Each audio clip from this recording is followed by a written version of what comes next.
Olá, estamos retomando as nossas aulas de processo penal. E se você se recordar do nosso último encontro, nós trabalhamos aqui as teorias que relacionam-se ao processo e os pressupostos de existência de um processo, né? Vimos lá que a principal teoria ainda adotada é a teoria da relação jurídica, em que pese a melhor teoria hoje seria a teoria da situação jurídica, da qual inclusive se extraem os pressupostos de existência relacionados à necessidade de ter alguém peticionando, o autor peticionando, né, a um juiz, a intervenção de um juiz com jurisdição e a potencial existência de um réu.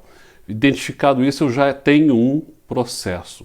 Na aula de hoje nós começaremos a tratar das hipóteses de suspensão do processo. Nós vamos dividir essa análise em duas aulas, certo? Começando com a aula de hoje, tratando de uma casuística um pouco mais simplificada, e na aula seguinte nós trataremos aí das questões que são um pouquinho mais complexas, né? Como a questão do réu ausente, que também gera a suspensão do processo, e a suspensão condicional do processo, que também tem algumas questões mais delicadas, tocando também um pouquinho na questão da colaboração premiada e uma situação que pode ensejar a suspensão do processo.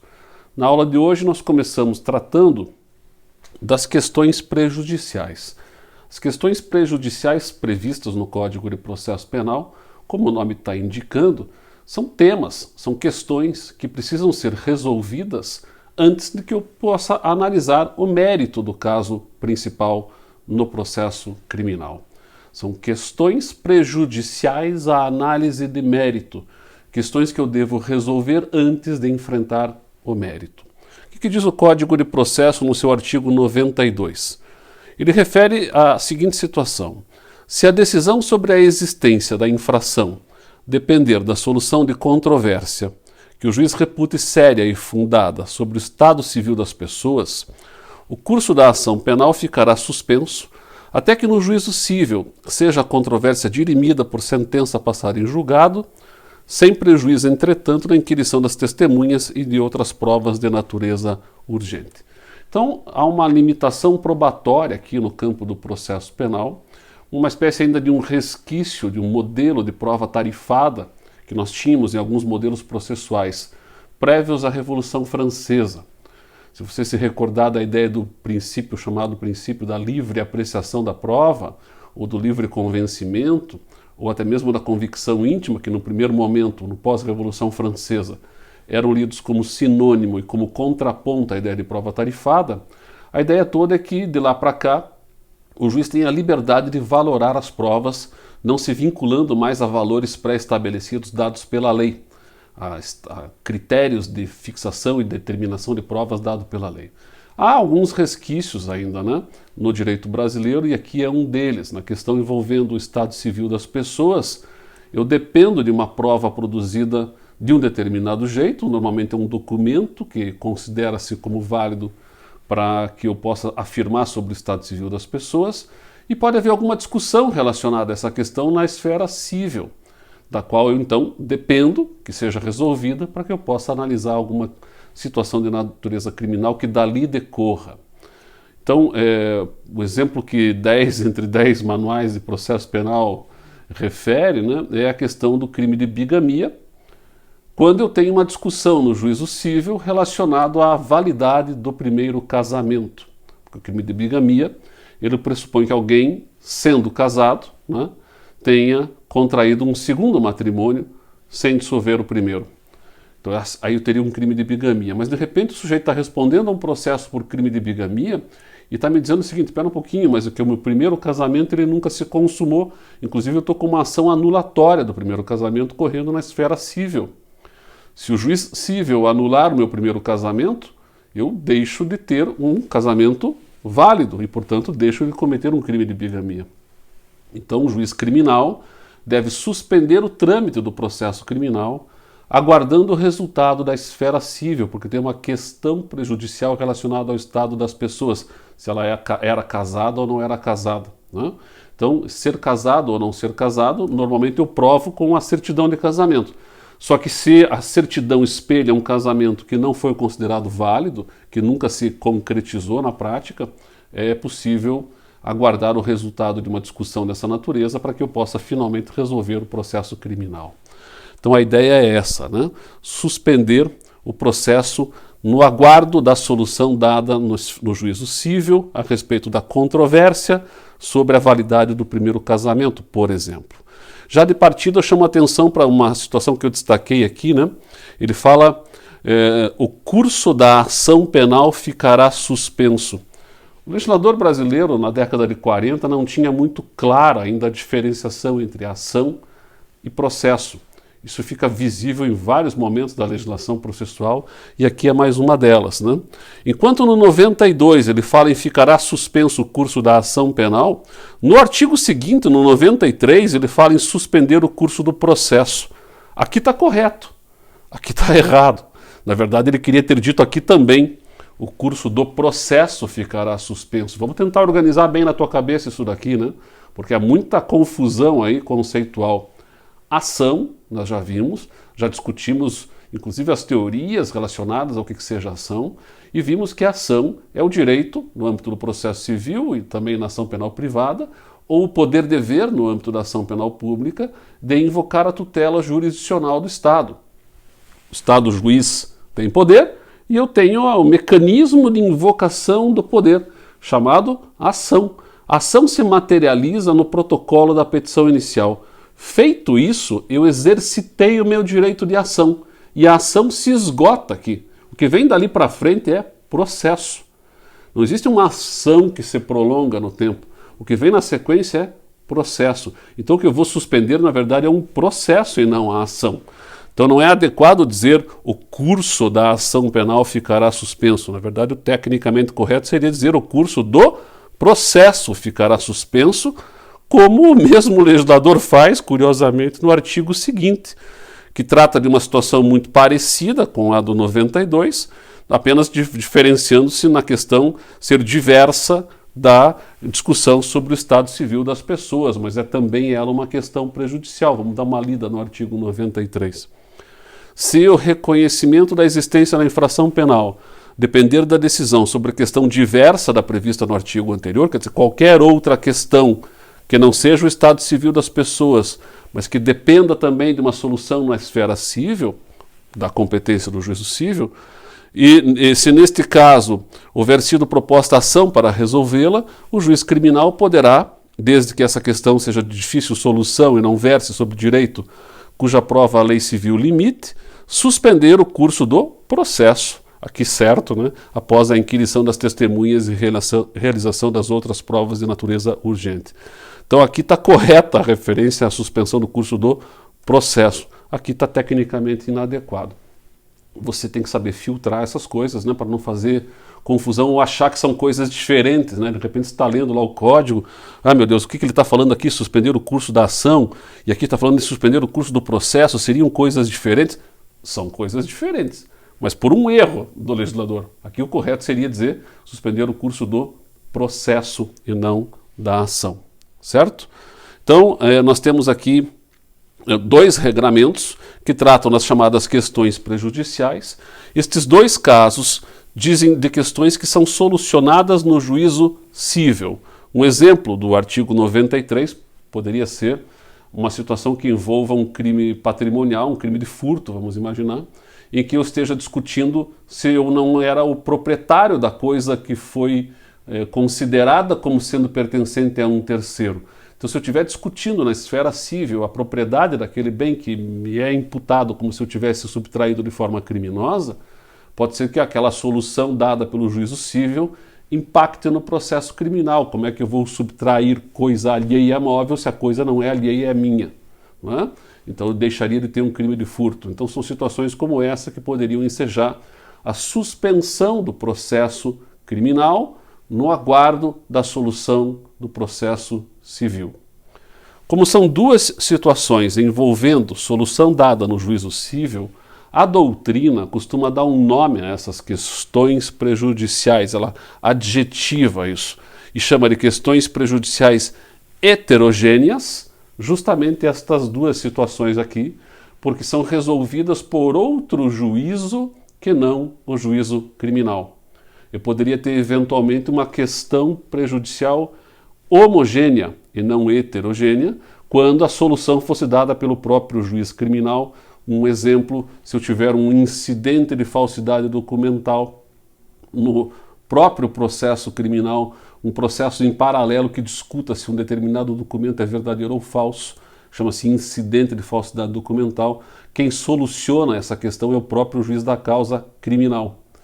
É uma questão prejudicial ao mérito? É, mas é uma questão prejudicial chamada doutrinariamente de homogênea, porque é solucionada pelo próprio juiz da causa. Nestas duas aqui, ela é heterogênea, porque é outro juiz, que não o juiz da causa, quem está solucionando. Certo? Isso é um conceito de doutrina, mas acho que é importante que você conheça. Importante também destacar o regramento do Código Penal agora, né? Nós saímos do Código de Processo Penal e vamos lá no Código Penal, no artigo 116, que diz o seguinte: antes de passar em julgado a sentença final, a prescrição não corre, inciso 1º, enquanto não resolvida em outro processo, questão de que dependa o reconhecimento da existência do crime. Então eu suspendo o processo e suspendo também o curso do prazo prescricional, é o que está nos dizendo o artigo 116, inciso 1º do Código Penal. Está correto? Então estas são situações que podem ensejar a suspensão do processo. Vamos ver outras questões importantes. No que diz respeito agora às exceções. O que são exceções? São possibilidades de defesa que eu tenho, de defesa no sentido de não atacar frontalmente a discussão probatória propriamente dita, fazer um ataque lateral. Então eu posso provocar discussões laterais ao caso principal, que são as chamadas exceções. Estão aqui no artigo 95 do Código de Processo Penal. Quais são elas? Exceção de suspeição, exceção de incompetência de juízo, exceção de litispendência, exceção de ilegitimidade de parte e de coisa julgada. Bom, são provocações de discussões paralelas, né? Veja, exceção de suspeição, eu vou discutir se o juiz é ou não é suspeito, né? A regra do artigo 254 do Código de Processo Penal trata lá das hipóteses de suspeição. Nós já tratamos delas quando falamos do princípio da imparcialidade. Então, identificada uma situação de suspeição em que o juiz não se autoproclamou suspeito e eu tenho condições de provocar uma discussão nesse sentido, eu vou instaurar um procedimentozinho em paralelo para discutir se ele é ou não é suspeito. Incompetência de juízo. Opa, estou percebendo aí que eu tenho um erro no que diz respeito ao juiz considerar-se competente para julgar o caso. Vou discutir em paralelo, através de uma exceção de incompetência, se de fato aquele juízo é ou não é competente. Litispendência e coisa julgada são situações muito parecidas, a diferença está apenas no fato de que um dos processos anteriores já transitou em julgado ou não. Então eu tenho dois processos que imputam o mesmo fato ao mesmo réu. A litispendência pressupõe que os dois processos estão tramitando. Então, o segundo processo, o mais novo, deveria ser extinto para que eu privilegiasse o processo mais antigo, já que os dois imputam o mesmo fato ao mesmo réu. Eu tenho uma litispendência, uma lide pendente, uma questão que já foi posta para ser discutida. A diferença com a coisa julgada, como eu disse, que este primeiro processo já teria uma sentença transitada em julgado.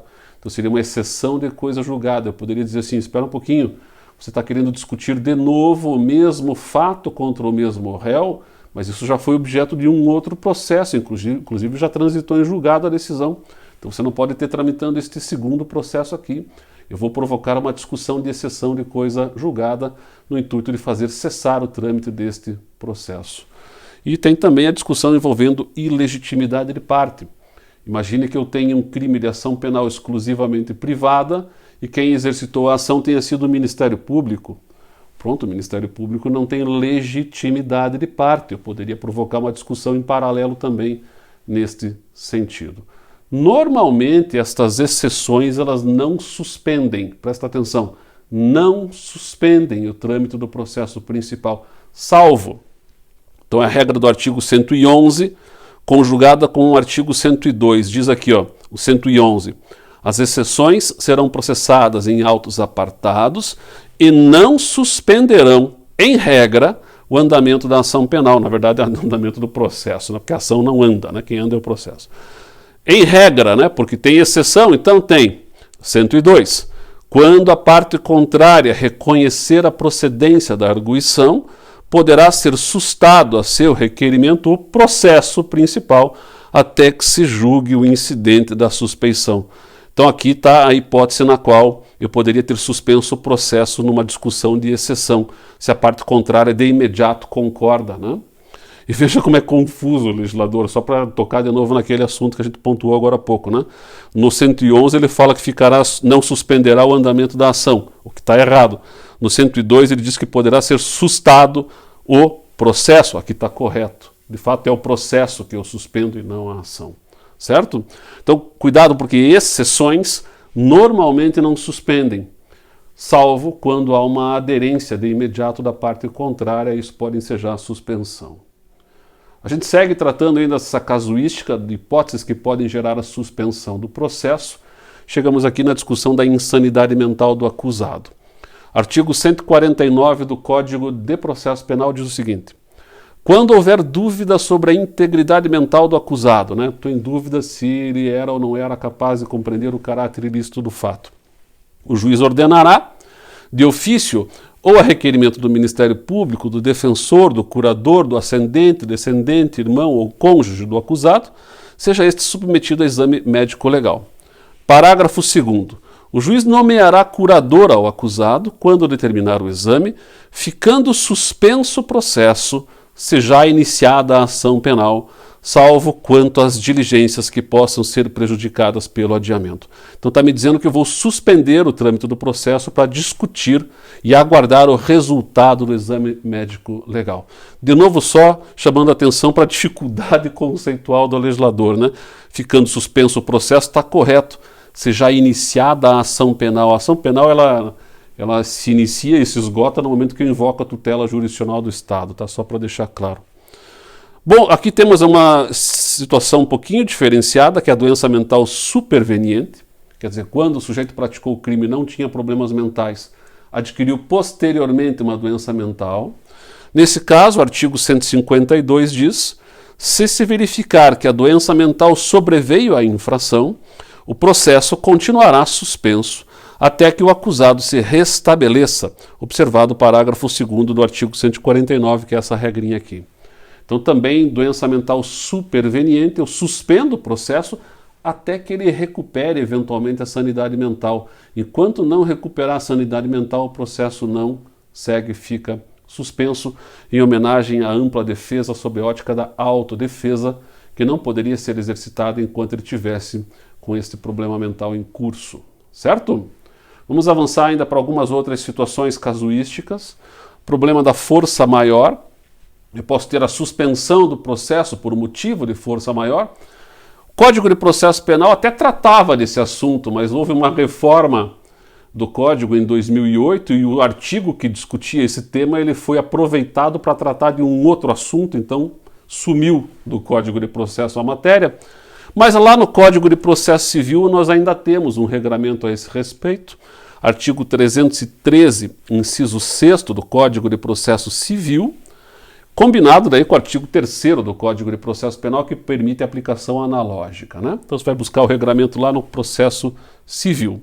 Interessante também o Código Civil agora, não de processo civil, mas o Código Civil, no seu artigo 393, parágrafo único, que dá um conceito de caso fortuito e também de força maior, né? O caso fortuito ou de força maior, diz o Código Civil, verifica-se no fato necessário cujos efeitos não era possível evitar ou impedir. Então, algo aconteceu, né? Era impossível de impedir, ele era necessário, esse fato se realizou, enfim, sem que fosse controlável, né? E os efeitos também não eram possíveis de serem evitados ou impedidos. A gente tem um exemplo bastante presente, que é a questão da pandemia da Covid-19, né? Ninguém esperava que fosse acontecer isso, no entanto ela veio. Veio e obrigou o CNJ, inclusive, né, a baixar uma resolução, que foi a Resolução 313 de 2020, suspendendo determinados atos processuais. Então você tem por resolução do CNJ, frente a uma situação de força maior, regras que suspendem o trâmite do processo. Por fim, aqui para a aula de hoje, eu trago a questão do recesso forense e dos feriados.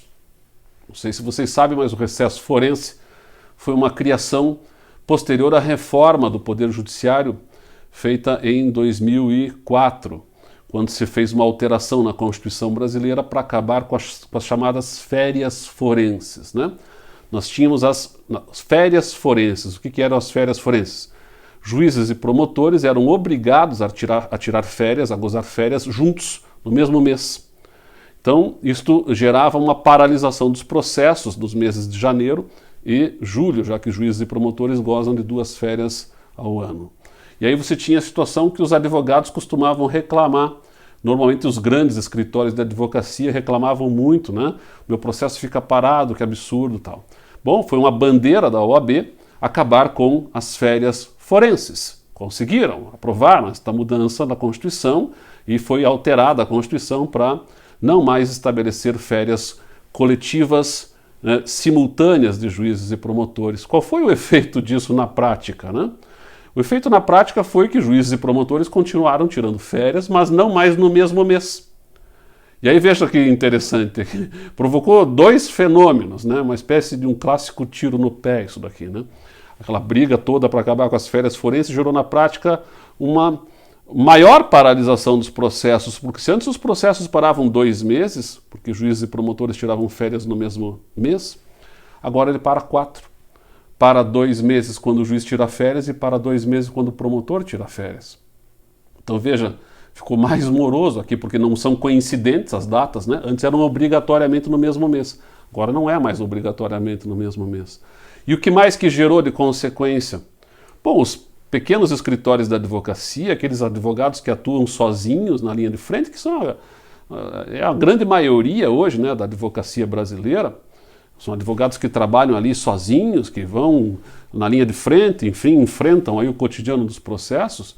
Antes da mudança, eles planejavam as suas férias nos moldes de ajustá-la às férias forenses, porque sabiam que naquele mês, necessariamente, juízes e promotores tirariam férias, e aí a esmagadora maioria dos casos ficavam parados, né?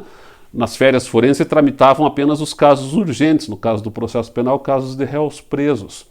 Ficava sempre alguém de plantão para atender réu preso, né, mas o processo do réu solto ficava paralisado. Se eu sou advogado e a maioria dos meus casos envolve réu solto, talvez 1 ou 2 casos tenha de réu preso, eu podia pegar um colega que faria um favor para mim, me atender 1 ou 2 casos, enquanto eu tirava férias, sabendo que naquele período jamais teria tramitação dos casos de réus soltos. Bom, mas agora eu não sei mais quando é que o meu processo vai parar, porque eu não sei mais quando é que o juiz vai tirar férias e nem quando é que o promotor vai tirar férias. Então eu fico sempre numa incerteza, se eu sou um advogado que trabalho sozinho. Então estes advogados acabaram pressionando a OAB para que a OAB pressionasse os tribunais, para que os tribunais então implantassem o recesso forense, para que durante aquele período, pelo menos, os advogados pudessem tirar as suas férias, né? Então veio então o recesso forense para atender a um pedido da OAB, né, para que desse uma folga para os advogados durante aquele período. Então, mais ou menos do dia 20 de dezembro ao dia 20 de janeiro, nós temos o recesso forense. Só que toma cuidado, hein? O recesso forense não se aplica para os processos criminais, tá? O Código de Processo Penal, artigo 798, diz: todos os prazos correrão em cartório e serão contínuos e peremptórios, quer dizer, definitivos, não se interrompendo por férias, domingo ou dia feriado. Então, há já julgados dos tribunais superiores dizendo que o recesso forense, por conta deste regramento do Código de Processo Penal, não suspende o trâmite dos processos criminais. Então, cuidado aí, hein? No âmbito civil, gera suspensão nos prazos processuais. No processo penal não suspende nem prazo processual. Então, se tem um prazo para recurso e está no período do recesso forense, ele está correndo esse prazo. Então presta atenção nesse detalhezinho aí, tá? É bastante importante.